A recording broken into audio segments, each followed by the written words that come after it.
ਭਾਰਤੀ ਜੇਲ੍ਹ ਵਿੱਚ ਬਿਨਾਂ ਮੁਕੱਦਮੇ ਦੀ ਪੈਰਵਾਈ ਸ਼ੁਰੂ ਕੀਤਿਆਂ 4 ਸਾਲਾਂ ਤੋਂ ਬੰਦ ਕੀਤੇ ਹੋਏ ਬਰਤਾਨਵੀ ਸਿੱਖ ਨੌਜਵਾਨ ਜਗਤਾਰ ਸਿੰਘ ਜੱਗੀ ਜੋਲ ਲਈ ਹੁਣ ਸਕਾਟਲੈਂਡ ਦੀ ਫਸਟ ਮਿਨਿਸਟਰ ਨਿਕੋਲਾ ਸਟਰਜਨ ਨੇ ਆਵਾਜ਼ ਚੁੱਕੀ ਹੈ। ਸਕਾਟਲੈਂਡ ਵਿੱਚ ਫਸਟ ਮਿਨਿਸਟਰ ਸਰਕਾਰ ਦੇ ਮੁਖੀ ਦਾ ਅਹੁਦਾ ਹੈ। ਨਿਕੋਲਾ ਸਟਰਜਨ ਨੇ ਬਰਤਾਨੀਆ ਦੇ ਵਿਦੇਸ਼ ਸਕੱਤਰ ਡੋਮਿਨਿਕ ਰਾਬ ਨੂੰ ਚਿੱਠੀ ਲਿਖ ਕੇ ਜਗਤਾਰ ਸਿੰਘ ਜੱਗੀ ਜੋਲ ਦੇ ਮਾਮਲੇ 'ਚ ਦਖਲ ਦੇਣ ਲਈ ਕਿਹਾ ਹੈ।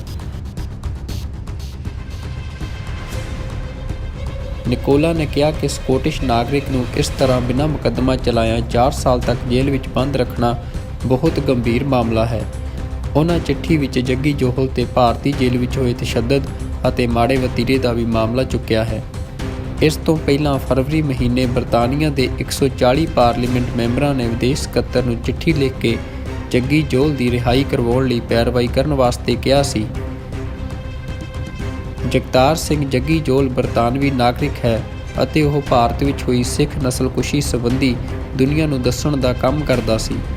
ਉਹ 2017 ਵਿੱਚ ਵਿਆਹ ਕਰਾਉਣ ਲਈ ਪੰਜਾਬ ਆਇਆ ਸੀ।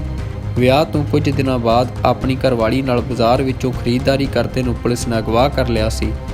ਭਾਰਤ ਸਰਕਾਰ ਨੇ ਉਸ ਉੱਤੇ ਕਈ ਸਿਆਸੀ ਕਤਲਾਂ ਵਿੱਚ ਸ਼ਾਮਲ ਲੋਕਾਂ ਦੀ ਮਦਦ ਕਰਨ ਦੇ ਦੋਸ਼ ਲਾਏ ਹਨ।